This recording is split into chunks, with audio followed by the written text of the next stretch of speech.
बहुत खुशामदीद नाज़रीन। बात को वहीं से शुरू करते हैं जहाँ पर अब टूटा था। शाज़िया ज़ीशान साहिबा, जिस तरीके से आप बात कर रही थी मंशूर के हवाले से, तो आप फिर तायीद ही कर रही हैं इरशाद साहब की बात की कि लोगों को कोई गरज नहीं है। हाँ, लेकिन कुछ चीज़ें हैं जिनमें मुझे मुस्लिम लीग नून बड़ी वो कहना चाहिए उनका एक फोकस नज़र आ रहा है। वो सबसे पहले नैब का खात्मा, क्योंकि अब वो 2-3 दफ़ा इस चीज़ के डस गए हैं जो इन्हें 2010 में लग नहीं रहा था, जब पीपल्स पार्टी उनकी मिन्नतें कर रही थी कि आप नैब को ख़त्म कर दें। उनको लगता था ये फंदा शायद हमारे गले में कभी पड़ना ही नहीं है। लेकिन जब सब मुतासिरीन नैब PDM की गवर्नमेंट में थे तो उस तब करना चाहिए था ना, तब करना चाहिए था, नहीं किया। इसमें ये लोग मुझे ज़रा फोकस लग रहे हैं। और ये कुछ चीज़ें हैं, और ये एक जो मैंने पहले कॉमन चीज़ डिस्कस की थी, 300 यूनिट बिजली फराहम करने का ऐलान, विच इज़ वेरी गुड, होना चाहिए, बिल्कुल होना चाहिए। लेकिन अगर आप एक प्लान सोचे समझे बगैर दे रहे हैं कि आपने ये देना कैसे है, IMF कभी करने देगा आपको? ये कभी भी नहीं करने देगा। और आपको जब ये पता है कि IMF के प्रोग्राम के बगैर आप चल नहीं सकते हैं, आपने मार्च में दोबारा IMF के प्रोग्राम में जाना है, उसके बाद आपने जून में बजट लेके आना है, तो कैसे आप ये ऐलान कर सकते हैं? तो मुझे लगता है कि चीदा चीज़ें हैं। तहरीक इंसाफ के तो मंशूर को बेचारों को छोड़ ही देना, वो कौन जीतेगा, कौन कहाँ जाएगा, कौन इंप्लीमेंट करेगा, दैट्स अ डिफरेंट स्टोरी। लेकिन नून लीग के मंशूर में कुछ ऐसी चीज़ें हैं मुझे लगता है जिस पे वो कुछ फोकस ज़रूर करेंगे। नज़ीम साहब, मैं वो आपसे सवाल करते हुए थोड़ा सा मोहतात हूँ, क्योंकि मैं अक्सर वो जब कुछ सवाल करता हूँ तो आप थोड़ा सा मुस्कुरा देते हैं, तो मैं मखमसे का शिकार हो जाता हूँ कि शायद मैं सही बात कर भी रहा हूँ या नहीं कर रहा। नहीं, आप बिल्कुल बड़ा अच्छा कर रहे हैं। और ये गुफ्तगू मैं आपको बताऊँ, बहुत सारे प्रोग्राम जो आजकल मैं देख रहा हूँ ना स्क्रीन पे हो रहे हैं, ये मुझे लग रहा है कि वाकई जो आपकी असल है ना सोच, वो सामने आ रही है। और आप माशाल्लाह बड़ा अच्छा कंडक्ट कर रहे हैं। अब इसका मतलब ये है कि कोई आसान सा सवाल आप मुझसे करेंगे। सर, वो सवाल ये जिस तरीके से बात शाज़िया ज़ीशान साहिबा ने कही 300 यूनिट, तो नून लीग ने वो हज़फ कर दिया अपने मंशूर में से। उन्होंने 300 यूनिट का खात्मा करके उन्होंने 30% सस्ती बिजली की बात कर दी। वो भी आपको IMF कभी नहीं करने देगा। कान इधर से पकड़े या उधर से पकड़े। मेरा सवाल सर ये है, अभी पिछले दिनों ना ये 4 रुपए फी यूनिट बिजली बढ़ी थी, तो खबरें ये गर्दिश कर रही थीं कि इस फैसले के अंदर इसहाक डार साहब, नवाज शरीफ साहब की राय शामिल है। जब पार्टीज को ये मालूम होता है कि इसके ऊपर अमल दरामद नहीं हो सकता, हाँ, तो फिर मंशूर में ऐसे दावे क्यों रखे जाते? कदीर शिफाई ने एक नज़म लिखी, उसमें सिर्फ 2 लफ्ज़ हैं। इरशाद आरिफ साहब, उसका टाइटल है पैसे, नीचे लिखा है कैसे। ये पूरी नज्म है, ये पूरी नज्म है। पैसे कैसे।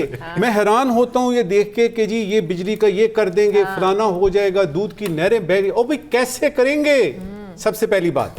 दूसरी बात ये कि मैं यानी मंशूर पे ख़ास तौर पे बात करना चाहूँगा, क्योंकि मैंने इन सब के यानी मंशूरात जो हैं वो पढ़े हैं, और उसमें ख़ास तौर पे जो 40 सफ़ात का कोई सैकड़ों पॉइंट्स पे मुश्तमिल जो मुस्लिम लीग नून का है। हमारे इरफान सिद्दीकी साहब बाकमाल आदमी हैं, एकेडमिशन हैं, और उन्होंने बड़ी मेहनत से दूसरों की मदद से वो बनाया है।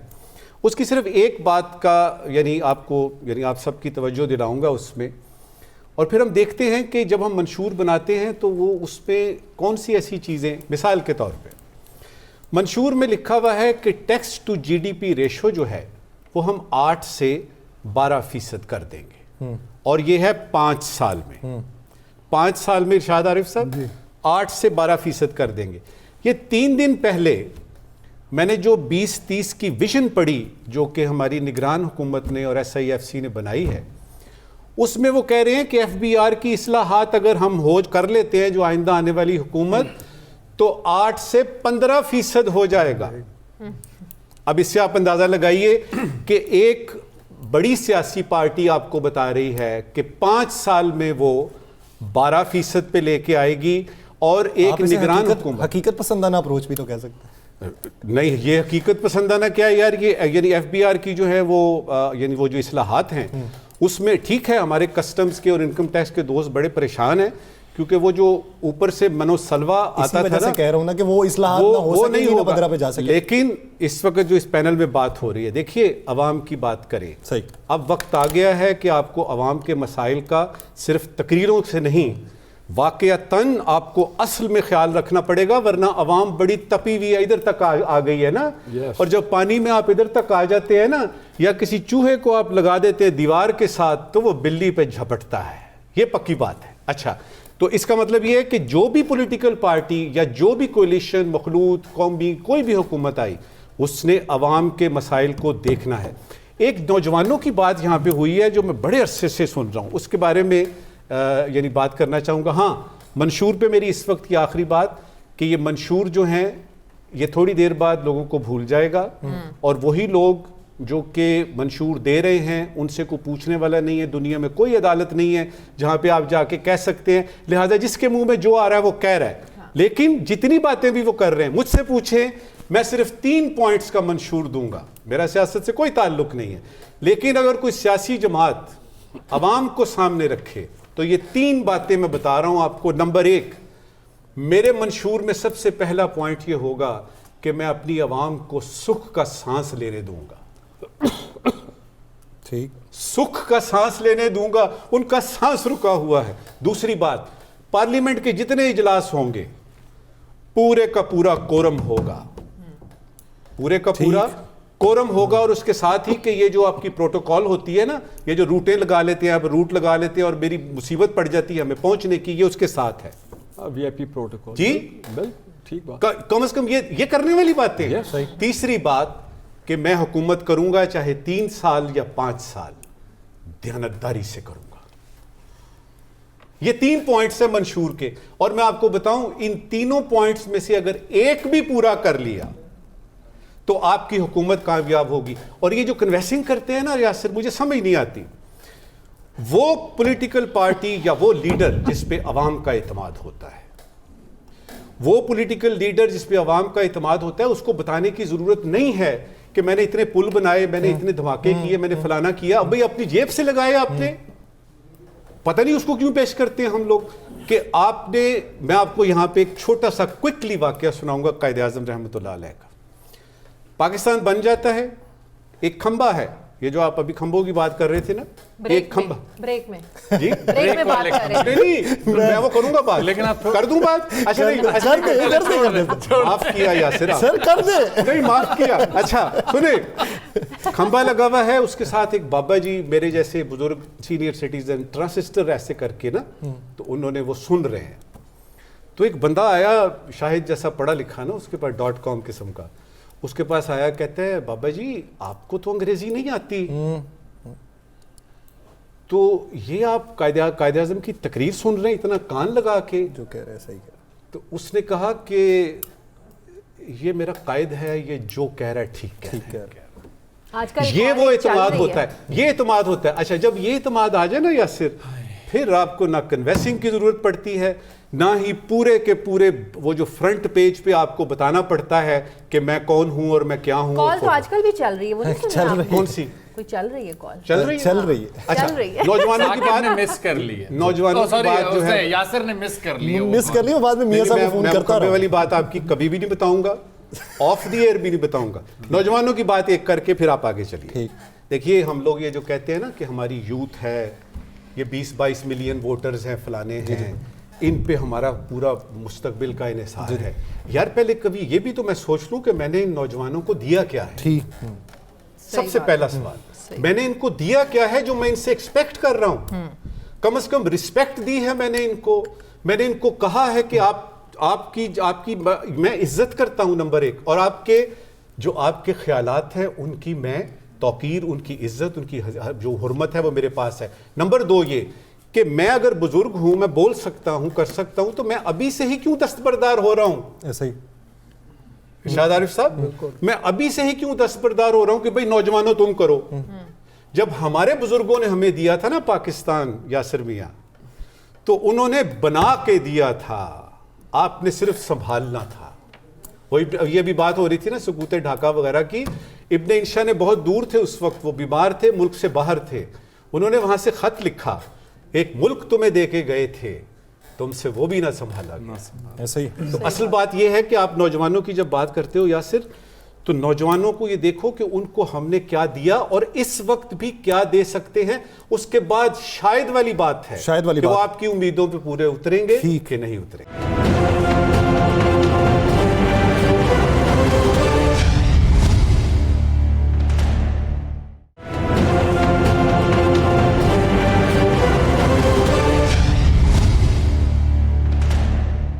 नौजवान नस्ल को आपने 2018 से लेकर 2022 तक सिखाया क्या है, ये मत भूलें। आपने नौजवान नस्ल को किस रास्ते पे लगाया है? आपने सिवाय सड़कों पर निकलने के आपने नौजवान नस्ल को कुछ नहीं सिखाया। एक जुमला, ये पाकिस्तान की पॉलिटिकल लीडरशिप की जिम्मेदारी है एट ऑल लेवल्स।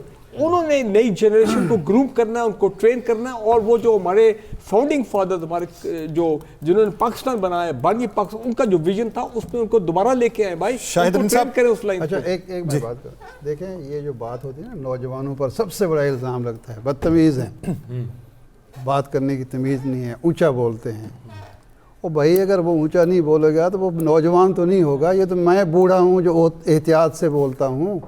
मेरी उम्र के लोग होते हैं जो सोच समझ के हर बात में सोचते हैं नफ़ा नुकसान। भाई, नौजवान गर्म खून का तो मतलब ये है कि वो नताइज से बेपरवाह होकर सोचता है। हम जब नौजवान थे हम माँ बाप की मानते थे या अपनी मर्जी करते थे? ओ भाई, वो आपने देखा होगा जीर शायद आरिफ साहब, आप ठीक कह रहे हैं। आपने देखा हो जब घर में मेहमान आते हैं ना, तो बच्चे हों घर के, तो उनको हम कहते हैं ओए बच्चे ऐसी बातें नहीं करते। तो बच्चे बाहर जाके सोचते हैं ये बच्चे कैसी बातें करते हैं। शायद रिन साहब आपको रसूलुल्लाह सल्लल्लाहु अलैहि वसल्लम का वाक़या बयान करता हूं। एक शख्स आया, वो ऊंचा बोल रहा था। हज़रत उमर ने कहा कि तुम्हें तमीज़ नहीं है, हुजूर के सामने ऊंची आवाज़ से बात कर रहे हैं। हुजूर ने फरमाया ये दुखी है, इसकी आवाज़ बुलंद होगी। ये मैं रसूलुल्लाह सल्लल्लाहु अलैहि वसल्लम का उसवा हसना आपको बता रहा हूँ। और भाई, अगर वो दुखी हैं जो नजम साहब बात कर रहे हैं, हमने क्या दिया है उनको? वो बोले भी नहीं, और क्या करें? वो उनके पास आपने क्या दिया? वो हम भी नहीं बोल सकते।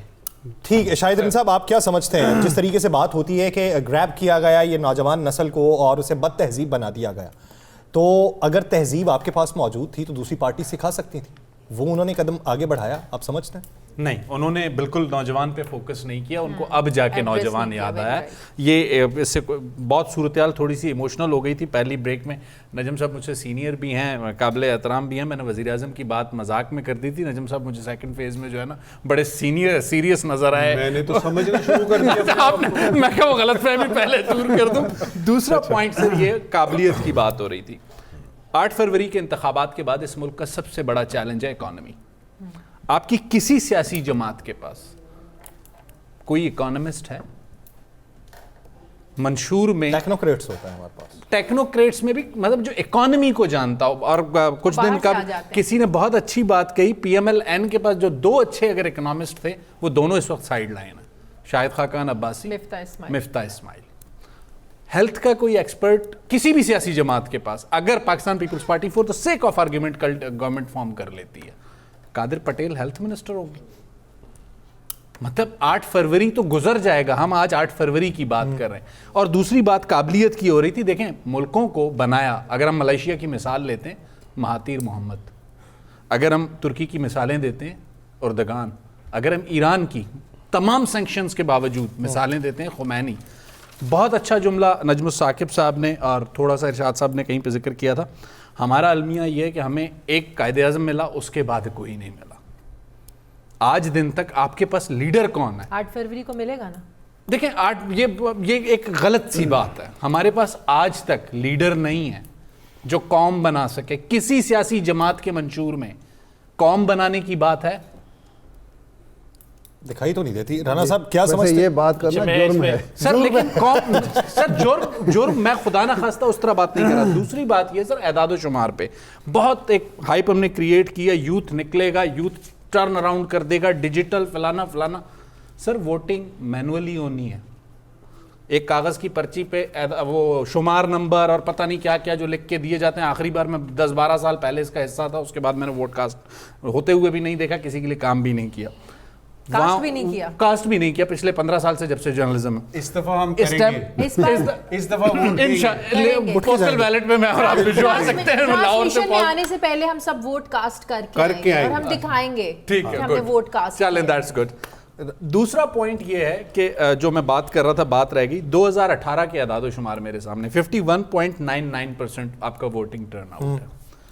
2013 53.62। जिस इलेक्शन में हम कह रहे हैं कि बहुत यूथ चार्ज्ड थी, बहुत वोटर निकला था, उस इलेक्शन में आप पिछले इलेक्शन से 2 दर्जे नीचे थे। 5 साल के गैप में आबादी का तनासुब, आबादी बढ़ी लेकिन वोटर नीचे गया। आज फिर हम वही बात कर रहे हैं, डिजिटल फलाना आवाम उड़ा देगी, राणा साहब अभी थोड़ी देर बाद फिर जज्बाती हो जाएंगे मेरी बात के बाद, लेकिन वोट के दिन वही लाइन लगी हुई होगी जो चीनी की लगती है, जो बिजली की लगती है, वहां कुछ डिजिटल नहीं होगा मेरे भाई, वहां एक पर्ची होगी, अच्छा वो जो पोलिंग एजेंट बैठा होगा उसके पास एक 6 कागजों का प्रिंट आउट होगा, शुमारा नंबर कौन सा जी, मोहम्मद अली दुरानी साहब आपका इस वार्ड में नहीं उस यूनिट में वोट है। इस टाइम के ज़िया में आम आदमी को डिजिटली इतना सब कुछ रैपिड नहीं हो रहा होगा, इसमें टर्नआउट पे भी इफेक्ट आएगा, इसमें वो सरप्राइजेस भी नहीं आएंगे जो राणा साहब उम्मीद लगाए। ठीक, राणा साहब आप क्या समझते हैं 3 पॉइंट्स जो नज़म साहब ने कहा है कि सुख का सांस होना चाहिए, कोरम पूरा होना चाहिए, ये चीज़ें अभी के अगर आप देखें जितने भी सियासतदान, यासिर ने आपका मंशूर तैयार कर, क्या किसी एक में झलक नजर आती है? नहीं, बिल्कुल नहीं आती। बिलावल भुट्टो जरदारी साहब जो हैं और वो इक़्तिदार के ये दो सियासी जमातें ना हमेशा इक़्तिदार में रही हैं, इन्होंने पहले क्या दिया जो अब दे लेंगे। बिलावल साहब जो तकरीर करते हैं 1 घंटे बाद आसिफ अली जरदारी साहब का जो बयान आता है उस तकरीर से बिल्कुल हटके होता है, उससे बिल्कुल चेंज होता है, हर चीज़ चेंज होती है। लिहाजा जो नजम साहब जो कह रहे हैं ना, वो मेरी आपकी नहीं हर पाकिस्तानी की ख्वाहिश है कैसा हो, लेकिन अगर आप तवक्को रखें उन मदारियों से जो हमें सब डुगडुगी बजा के हमें नचाते हैं और नचाने के बाद यानी अवाम को नचाते हैं और वोट लेते हैं, उसके बाद चले जाते हैं, तमाशा करते हैं, तो फिर नहीं होगा। लेकिन आप किसी वज़ीर आज़म को काम भी कब करने देते हैं? मैं उसी तरफ करने देते हैं, आप पूरा करने देते हैं टेन्योर? नहीं, मैं उसी तरफ आ रहा हूँ बिल्कुल। उसके बाद आप ये देखें ना, अभी इन सब ने कहा कि लाइनें लग जाएंगी, वो पुरानी पर्चियाँ होंगी, उसी तरह होगा। कि लाइनें लगवाता कौन है? कौन चाहता है कि election commission of Pakistan? Sir मैं वही अर्ज कर रहा हूँ, मेरी अर्ज तो सुन ले, ईवीएम को मान लेते हैं। मुझे थोड़ा टाइम तो दे दे। मैं बिल्कुल किसी में वजाहत नहीं करता।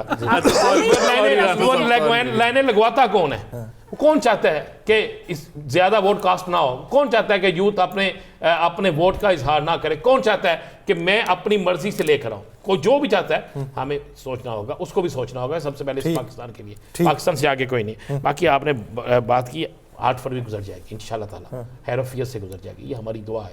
और हमारी दुआ है ये पाकिस्तान सबसे पहले पाकिस्तान है, उसके बाद कोई और चीज़ है। लेकिन ये तो बता दें, इस 8 फरवरी के बाद जो होगा उसको कौन भुगतेगा? उसको अवाम भुगतेगी। उसको अगर आप कहें ना कि कोई सियासी जमात भुगतेगी, नहीं कोई भुगतेगा, कोई कहीं चल जाएगा, कोई कहीं चल जाएगा। और हमारे सारे तजिए जो है ना, बस वो लोग याद ही रखेंगे, कोई नहीं। 8 फरवरी के बाद सोचे क्या होगा। दुरानी साहब, असल चीज़ ये है, अगर सियासी इस वक्त हैसियत की बात की जाए, बहुत सारी सियासी जमातें हैं जो दावेदार हैं कि जनूबी पंजाब में उनका होल्ड बढ़ चुका है। पाकिस्तान पीपल्स पार्टी भी है, PMLN भी है, इस्तेकाम पाकिस्तान पार्टी भी है, इलेक्टेबल्स पहले वहाँ पे होते थे। आप क्या समझते हैं मौजूदा सूरत हाल के अंदर जनूबी पंजाब में अगर अक्सरियत किसी की होगी 8 फरवरी के नताइज के बाद, तो किसकी होगी? देखें, जो 8 फरवरी के नताइज हैं और जो इंतखाबात हैं, उनके अंदर एक बात तो आज भी अवाम को पता है और जनूबी पंजाब के अवाम को भी पता है कि उनको शायद अपनी राय का हक इस्तेमाल करने का जमहूरी मौका शायद ना मिल पाए, ये वो महसूस करते हैं। और ये एक ऐसी हकीकत है जो कि आप राजनपुर से आगे भी चले जाएं, वहाँ के अवाम को भी पता है कि उनका वोट किधर है और उनका। अच्छा, ये इतनी बिल्कुल, वहाँ बहुत अवेयरनेस है इस वक्त और बहुत रिएक्शन है। इसीलिए मैंने ये बात कही भी पंजाब के रेफरेंस से। मंशूर की बात हो रही थी, बात ये है कि आप इस सारे अमल के अंदर अवाम को कहाँ रखते हैं। हम डिस्कशन तो कर रहे हैं, मुझे इस पे कोई इतराज़ नहीं है, हम करनी चाहिए, लेकिन डिस्कशन ये वो मुल्क है जिसकी जमहूरियत ने 76 साल तक यहाँ के अवाम को अपना हक क्या, उनको अपनी पहचान भी नहीं दी। ब्रेक लेनी है, ब्रेक लेने के बाद नाज़रीन वापस आते हैं और ब्रेक के बाद बिलखुसूस कुछ हलकों के ऊपर बात की जाएगी कि उस हलकों में जो मुकाबला है, कैंडिडेट कौन कितना मजबूत है, किन बुनियादों के ऊपर है। कहीं नहीं जाएगा स्टे विद अस।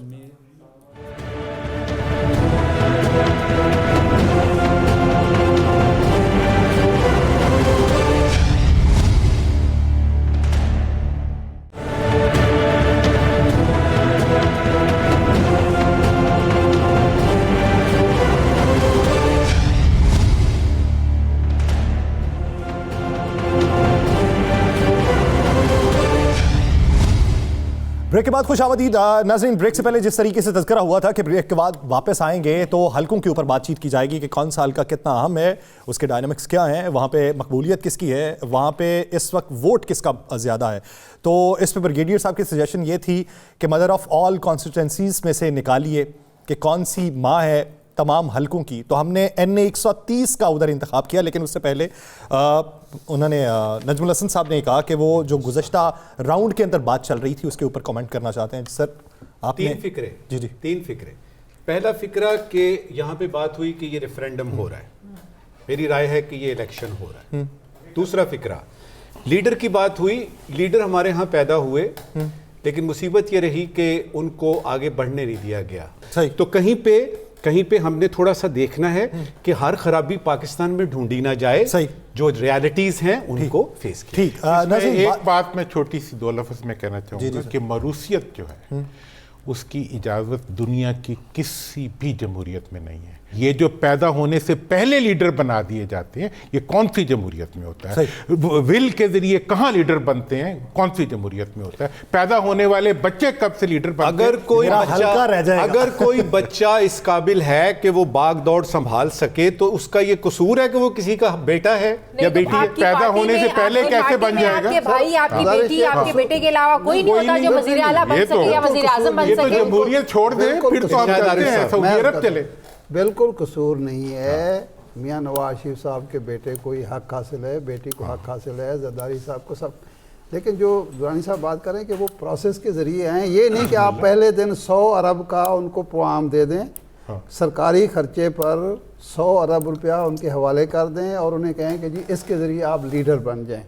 یہ آپ نہ کریں کہ ایک بچہ یا بچی جو ہے اس کے حوالے قومی وسائل کر دیں اور قومی وسائل پر آن جاب ٹریننگ بولیں. یہ نہیں ہوتا جسے کہتے ہیں کیمپین کی ہے. فاروق صاحب نے بھی اس کو مینشن کیا. میرے خیال میں بلاول واحد وہ آدمی تھا, خزدار میں ان کے کینڈیڈیٹ آغا شکیل دورانی کے گھر کے سامنے دھماکہ ہوا. Very next day Bilawal was in Khuzdar, اور خزدار میں پیپلز پارٹی کا وہ امپریسو شو. ایک بات کروں میں, وہی کہہ رہا ہوں اگر وہ اپنی جان داؤ پہ لگا کے سیاست کر رہا ہے تو اس کا حق ہے. لیکن یہ نہیں کہ پارٹی کی سربراہی اس کے حوالے کر دیں جب ابھی وہ ووٹر نہیں بنا. یعنی یہ بات غلط ہے کہ ووٹر وہ ہے نہیں, کرو بیٹا, ووٹ دے نہیں سکتا اور اس کو پارٹی دور شروع کرو. تو آپ کے کہنے پہ یہ سب کچھ آپ کے کہنے پہ پوائنٹ آف آرڈر ہوتا ہے, مروثیت میں پوائنٹ آف آرڈر. اب آپ ٹھیک رہے ہیں سر, مدر آف آل کانسٹیٹوئنسیز رہ نہ جائے. سر آپ کی ڈیمانڈ کے اوپر ہے اسی کو بچانے کے لیے سب کچھ ہو رہا ہے. یہ سب کچھ اسی کو نا اسی کے اوپر بات کرنی ہے. میں رانا صاحب کی نگاہیں اسی پر ہیں. ٹھیک ہے جی. این 130 ہے جی, جماعت اسلامی کی طرف سے یہاں پہ امیدوار ہے. چلے میں آغاز ہی اس سے کرتا ہوں جس کی وجہ سے ہم نے اس حلقے کا انتخاب کیا ہے. این 130 میں یہاں پہ جو امیدوار ہیں وہ پاکستان مسلم لیگ نون کے تاحیات قائد میاں محمد نواز شریف صاحب ہیں. اور نواز شریف صاحب کے یہاں پہ امیدوار ہونے کے مد مقابل اگر دیکھا جائے تو ڈاکٹر یاسمین راشد صاحبہ ہیں اسی حلقے سے جو آزاد حیثیت میں الیکشن میں حصہ لے رہی ہیں. اور پاکستان مسلم لیگ نون کا یہ حلقہ گڑھ سمجھا جاتا ہے کیونکہ گزشتہ انتخاب کی بات کی جائے 2018 کی, تب بھی پاکستان مسلم لیگ نون یہاں سے جیتی, اور جب نااہل ہو گئے میاں صاحب تو ان کی اہلیہ یہاں سے الیکشن جیتی. ان کی رحلت کے بعد بھی پاکستان مسلم لیگ نون یہاں سے جیتی ہوئی ہے. تو اس حوالے سے اس حلقے کا انتخاب کرنا اور اس حلقے کے اندر سے الیکشن لڑنا یہ درینہ خواہش تو تھی, لیکن اب بلال یاسین صاحب کے کندھے پہ میاں صاحب نے بات رکھی ہوئی ہے کہ آپ سے اجازت لے کے میں اس حلقے میں الیکشن میں اترا تھا. دوسرے کینڈیڈیٹس کی بات کر لیتے ہیں. جماعت اسلامی کے خلیق احمد بٹ ہیں, تحریک لبیک پاکستان کے سید خرم ریاض شاہ ہیں, آزاد حیثیت میں doctor Yasmin Rashid, P M L N کی طرف سے میاں نواز شریف, پیپلز پارٹی کی طرف سے اقبال احمد خان, جمعیت علماء اسلام پاکستان سے مولانا سلیم اللہ, اور پاکستان مرکزی مسلم لیگ کے لیے مسعود سندھو. مجموعی طور پہ تقریباً کوئی 20 کے قریب کینڈیڈیٹ اس حلقے کے اندر موجود ہیں. تو ارشاد صاحب کیا سمجھتے ہیں اس حلقے کا نتیجہ کیا ہوگا؟ اچھا دیکھیں جی, ہم صرف 18 کو اگر سامنے رکھیں تو 18 میں جب الیکشن ہوئے تھے تو میاں نواز شریف صاحب نے غالباً 92,000 ووٹ لیے تھے اس حلقے سے. لیکن جب وہ نااہل ہوتے ہیں 5-4 سال کی حکومت کرنے کے بعد اور وہ कहते हैं कि बेहतरीन हुकूमत है हमारी। 13 की बात करें या 18 में तो नहीं 13 की, सॉरी मैं गलती खा गया, 13 की हुकूमत में 92,000 वो इलेक्शन में 92,000 वोट लेते हैं, तकरीबन 92-93 यही था। तो उसके बाद 4 साल वो हुकूमत करते हैं और वो कहते हैं तारीख़ी एक तरक्की हुई उसी दौर में। जब 17 में वो नाअहल होते हैं तो यहाँ ज़िमनी इलेक्शन होता है और उनकी बेगम साहिबा, बेगम कुलसूम नवाज़ साहिबा जो हैं वो इलेक्शन लड़ती हैं और यास्मीन राशिद उनके मुकाबले में खड़ी होती हैं। और दिलचस्प बात ये है कि 4 साल की बेहतरीन हुक्मरानी के बावजूद मरियम नवाज़ साहिबा और बाकी जो लोग थे पूरी पार्टी की कैंपेन के बावजूद वो जो वोट है वो नवाज शरीफ साहब का कम होके 92,000 से कम होके वो तकरीबन 54,000 या 55,000 रह जाता है कुलसूम नवाज़ का ज़िमनी इलेक्शन में। और यास्मीन राशिद का जो वोट था वो 2,000 तकरीबन 2,000 वोट बढ़ जाता है, 2,000 है या 3,000 है, इतना तकरीबन। अच्छा 4,000 होगा क्योंकि ज़ाहिर पुरानी बात है, मुझे पूरा याद नहीं है, लेकिन यास्मीन राशिद का वोट बढ़ता है यहाँ और मुस्लिम लीग नून का और नवाज शरीफ साहब का वोट कम होता है। ये अब 17 की मैं बात कर रहा हूँ। ये 4 साल की हुक्मरानी के बाद, बेहतरीन हुक्मरानी के बाद, इसका मतलब है ट्रेंड जो है वहाँ सही वो रिवर्स होता है। सही। एक आज जो सूरत हाल है कि मियाँ नवाज शरीफ साहब इस हाल में इलेक्शन लड़ रहे हैं कि उनके मद्दे मुकाबल यास्मीन राशिद वो जेल में हैं और ना वो इलेक्शन कैंपेन ख़ुद कर सकती हैं, ना किसी और को इलेक्शन कैंपेन का मौका मिल रहा है। उसकी कई वजूहात हैं। अभी तक सज़ा नहीं हुई यास्मीन राशिद को। मुझे याद है 1970 के जब इलेक्शन हो रहे थे तो मौलाना कौसर नियाज़ी को मिलिट्री कोर्ट ने सज़ा दी थी। सज़ा के बावजूद उनके कागज़ात नामज़दगी मंजूर हुए, वो जेल में थे। पसरूर, गालिबन पसरूर के हलके से उन्होंने इलेक्शन लड़ा और वो इलेक्शन जीते और इलेक्शन जीतने की बुनियाद पर उनकी सज़ा माफ़ कर दी गई कि अवाम ने चूँकि उस फैसले को गलत करार दे दिया है।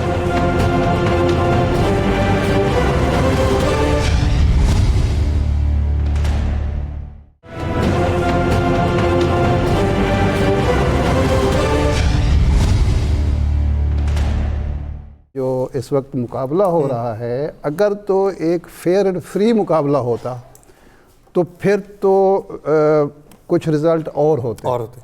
अब अगर मियाँ नवाज शरीफ साहब ये जीत भी जाते हैं हल्का, तो वो जीत का दावा नहीं कर सकते अपनी पॉपुलैरिटी की बुनियाद पर, अपनी कारकर्दगी की बुनियाद पर, अपनी मेहनत की बुनियाद पर। ठीक अब एक तरफा फैसला। 18 में सर ये सीट फिर मियाँ साहब जब डिस्क्वालीफाई हुए तो किसके पास थी? मैं कुलसूम नवाज साहबा ने वो सीट ली और उसके नतीजे में 17 में 17 में तो 18 में महमूद वहीद आलम खान। अच्छा, उसमें भी ये हुआ कि इनके कुलसूम नवाज के वोट, यास्मीन राशिद के वोट 48 या 50,000 से बढ़ के वो तकरीबन 95,000 तक चले। वहीद आलम जीत गए थे। मैं अगर हमारे पास वक्त मेरे ख्याल से तकरीबन 8 मिनट है, सभी की राय लेनी है सर आप क्या समझते हैं? देखिए, पहली बात है आपकी जो चॉइस ऑफ सिलेक्शन है as the mother of all political contest election 2024 बिल्कुल ठीक है। NA-130 उसकी वजह, पहली बात ये है, देखें this is the first time कि मियाँ नवाज शरीफ साहब और फॉर्मर 3 टाइम्स मोहतरम prime minister is being challenged by lady from jail. Number 1। Number 2 ये कि मेरी नज़र में ये 2 सिंपैथी फैक्टर्स का टकराव है। एक, नवाज शरीफ साहब अभी तक वो अपने इलेक्शन कैंपेन में बोलते हैं कि मुझे क्यों निकाला गया, उनका एक नैरेटिव कल तक चल रहा है मेरे साथ बड़ी ज्यादती हुई है, चलें वो तब मामला उनका रिवर्स होकर ठीक हो गया। लेकिन the fact there is a lady who is a cancer survivor, cancer patient and in jail, तो यहाँ से उसका भी एक सिंपैथी फैक्टर आ जाता है आजकल के हालात में। अब कौन सा सिंपैथी फैक्टर जो है वो जीतता है, एक तो वो इम्पोर्टेंट। दूसरी देखिए इंपॉर्टेंट चीज़ ये है कि यहाँ पे आपने कहा कि जमात इस्लामी, और एक चीज़ डॉक्टर यास्मीन राशिद यहाँ से लाहौर से 2 दफ़ा नेशनल असेंबली की इलेक्शन वो हार चुकी हैं, ये आपको मालूम, तभी उनको एडजस्ट किया गया लास्ट गवर्नमेंट में in on reserve seat in the Punjab assembly. ٹھیک ہے نا, لیکن ان کی جو کنٹریبیوشن ہے ہیلتھ پوائنٹ آف ویو سے پنجاب میں کوئی شک نہیں ہے کہ کتنے 8-9 ہاسپٹل پتہ نہیں کس سٹیجز آف کمپلیشن پہ انہوں نے اپنا کردار ادا کیا, صحت کارڈ وغیرہ وغیرہ. لیکن امپورٹنٹ چیز کیا ہے, جماعت اسلامی اور ٹی ایل پی یاد رکھیں ان کی اتنی فالوئنگ ہے لاہور میں کہ یہ یہاں پہ ڈینٹ ڈالیں گے جو اوور آل ووٹ ہے, یہ یاد رکھیں.